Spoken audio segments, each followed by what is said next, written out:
Hi స్నేహితులారా, మీరు బాగున్నారా? మీరు బాగుండాలని, జీవితంలో గెలవాలి, చరిత్రలో నిలవాలనే ఉద్దేశం మీకుంటే ఈ వీడియో లాస్ట్ వరకు మీరు చూడండి. చూసి మీకు ఏది నచ్చితే లైక్ కొట్టండి, కామెంట్ లో తెలియచేయండి. ఖచ్చితంగా సక్సెస్ మీదే.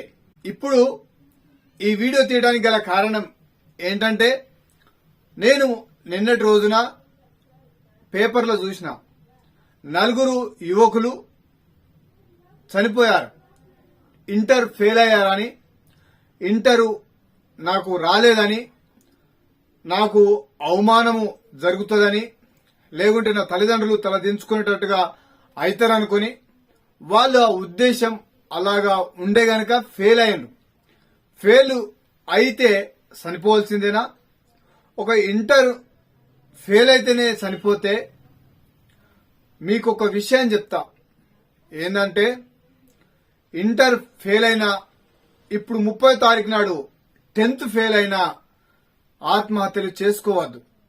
ఎందుకంటే ఆత్మహత్యలు చేసుకోవడం వల్ల మీరు ఫెయిల్ అయితే, జీవితంలో ఫెయిల్ అయితే దాని ద్వారా నేర్చుకోవాలి గాని, దాని ద్వారా మనం అప్డేట్ కావాలి గాని, దాని ద్వారా ఫెయిల్ అవడం బట్టి మనం ఇంకా ప్యూర్ గా, ఇంకా షార్ప్ గా కావాలి గాని, అది ఫెయిల్ అవడం వల్ల మనం ఇంకా నేర్చుకోవాలి. కొన్ని ఫోన్లు, కొన్ని సీరియళ్లు, కొన్ని అలవాట్లను మానుకొని దాని మీద ఎక్కువ ఫోకస్ పెట్టి మెట్టుగా ఎక్కాలి గాని ఆత్మహత్యలు చేసుకోవద్దు.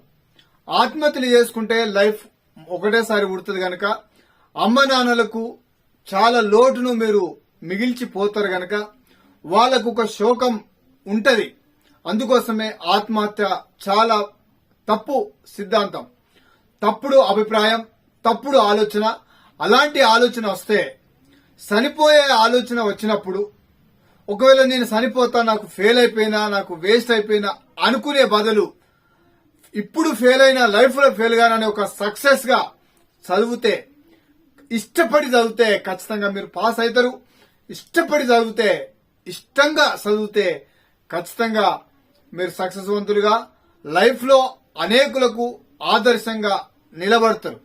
అది నిజమైన గెలుపు. అంటే చనిపోవడం గెలుపు కాదు. నేను ఓడిపోయానని అందరు బెస్ట్, నేను వేస్ట్ అనుకోవడం చాలా తప్పు. నీలాగా భూమి మీద ఎవరు పుట్టలేదు, ఎవరు పుట్టరు, పుట్టబోరు. ఎందుకంటే నువ్వు చాలా ఉన్నతమైన వ్యక్తివి. నీ ఏలిముద్ర ప్రపంచంలో ఎవరికి లేదు. నీ ఏలిముద్ర నీలాగా ఎవరికి లేదు. నీ కళ్ళు ఎవరికి లేవు. అంత గొప్పదానవు, అంత గొప్పవాడివి గనక మరణం చాలా ప్రమాదకరం. చనిపోవడం చాలా నేరం. అది చాలా తప్పు. అయితే మీకు విషయం, చిన్న విషయం చెప్తా. 4 దోస్తులు ఉన్నప్పుడు ఎవరికన్నా వచ్చి పొద్దుట లేచి, అరే దోస్తులు, ఈ 3 దోస్తులకు, ఒక దోస్తు 3 దోస్తులకు వచ్చి, అరే ఒకసారి నాకు బ్రష్ పెట్టండి రా అనండి. అంటే నా పనులు ఒకసారి తోమండిరా, నా ముఖం ఒకసారి కడగండి రా సబ్బు పెట్టి అని ఈ ఒక్క ఫ్రెండ్, క్లోజ్ ఫ్రెండ్స్ 3 ఫ్రెండ్స్ లకు అడగండి. ఒకసారి అడిగి చూడండి.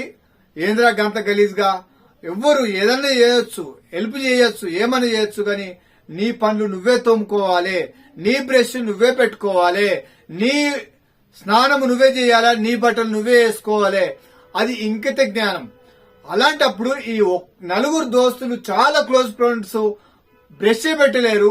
నీకేదైనా ఆపద వచ్చినప్పుడు, నీకేదైనా చేసినప్పుడు దూరం అవుతారు.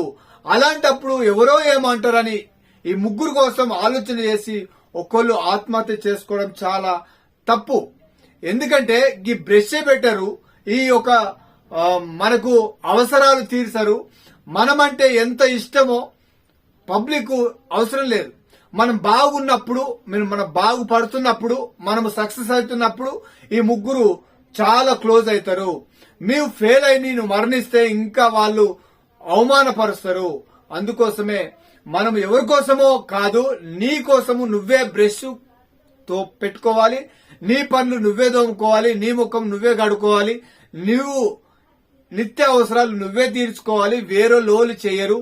అలాంటి ఒక లాజిక్ మీరు అర్థం చేసుకుంటే ఎవరి కోసమో మీరు చావరు, ఎవరి కోసమో మీరు బ్రతకరు, ఎవరి కోసమో మీరు జీవించరు, ఎవరి కోసమో మనము చేయడం వల్ల, ఎవరి కోసమో మనం ఏదో చేయాలని మనం తపన పడద్దు. మన కోసం మనం సెట్ అయి అమ్మ నాన్నలను ప్రేమించి, ఖచ్చితంగా కుటుంబ వ్యవస్థను మనం ప్రేమించి, అమ్మ నాన్నలు కష్టపడే తత్వాన్ని మనం ఒక్కసారి చూసి, వాళ్ళ కష్టమును చూసి మీరు కష్టపడి చదివితే ఖచ్చితంగా మన కుటుంబం, నువ్వు బాగుపడతావు, నీతో పాటు మన కుటుంబం బాగుపడుతుంది, మన కుటుంబంతో పాటు 4 కుటుంబాలు బాగుపడతాయి. నువ్వు మరణించడం వల్ల ఒక్క కుటుంబం పాడవడం బట్టి ఇంకా 4 కుటుంబాలు ఆగమైపోతాయి. అలాగనే 4 ఆత్మహత్యలు చేసుకున్నారు. అది నాకు చాలా బాధాకరం. ఇంటర్ ఫెయిల్ అయినా, 10th ఫెయిల్ అయినా, మార్కులు తక్కువచ్చినా మీరు బాధపడకండి. దాని ద్వారా మనం నేర్చుకోవాలి, మనం అప్డేట్ కావాలి. గాని సరిపోవడం అది వాస్తవం కాదు. సరిపోవాలనుకుంటే ప్రతిరోజు సావచ్చు, గాని మనము జీవిస్తే, గట్టిగా నిలబడితే, సక్సెస్వంతులు అయినప్పుడు, ఫెయిల్ అయినాము మేము చనిపోవాలనుకుంటే భూమి మీద ఎవరు ఉండరు. మనల్ని మనం సపోర్ట్ చేసుకోవాలి, మనల్ని మనము సపోర్ట్ చేసుకొని మనల్ని మనము ప్రోత్సహించుకోవాలి, మనల్ని మనమే మోటివేషన్ చేసుకోవాలి. అదే నేను చెప్పాలనుకున్నది. ఎవరు కూడా యువకులు సక్సెస్వంతులుగా మీరుండాలంటే మీ గెలుపు, మీ ఓటమి ద్వారా నేర్చుకోండి. గెలుపు ద్వారా మనము అనేకులకు ఆదర్శంగా నిలబడాలి. ఆదర్శంగా మనం ఉన్నప్పుడు సక్సెస్వంతులుగా ఉంటాం.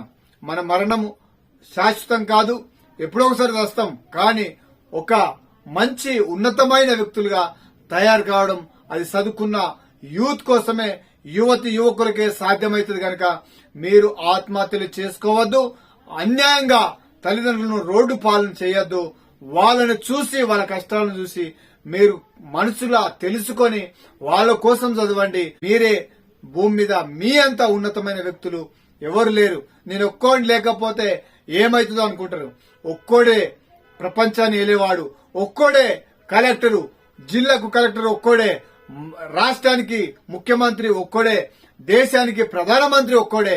ఆ ఒక్కోడే కదా కష్టపడి ముందుకు వచ్చిండు. మీరు కూడా ఒక్కోలే అనుకుంటారు, కానీ మీరు ప్రపంచంను మార్చే శక్తి మీ దగ్గర ఉన్నది. ప్రపంచాన్ని ఏలే ఉద్దేశం మీకు ఉండాలి. అదే నిజమైన యూత్ లో ఉన్న రక్తం, ఉడుకు రక్తంతో మీరు చదవండి, కష్టపడి చదవండి. వేస్ట్ గా అనుకోకండి, ఉన్నతంగా ఆలోచన చేయండి. గొప్పవంతులు మీరే అవుతారు. మీరు చనిపోవడం కంటే ఉన్నతంగా ఆలోచించడం ఉత్తమం అని నేను భావిస్తున్నాను. సక్సెస్వంతులుగా మీరు ఉండండి, జీవితంలో గెలుస్తారు, చరిత్రలో నిలుస్తారు. చరిత్రలో నిలిచిన వాళ్ళంతా ఫెయిల్ అయిన వాళ్ళే. చరిత్రను ఒకసారి చూసి గమనించండి. చరిత్రలో ఎన్నో వేల సార్లు, వందల సార్లు ఫెయిల్ అయిన వాళ్ళే సక్సెస్వంతులుగా ఉన్నారు, చరిత్రలో నిలబడ్డారు.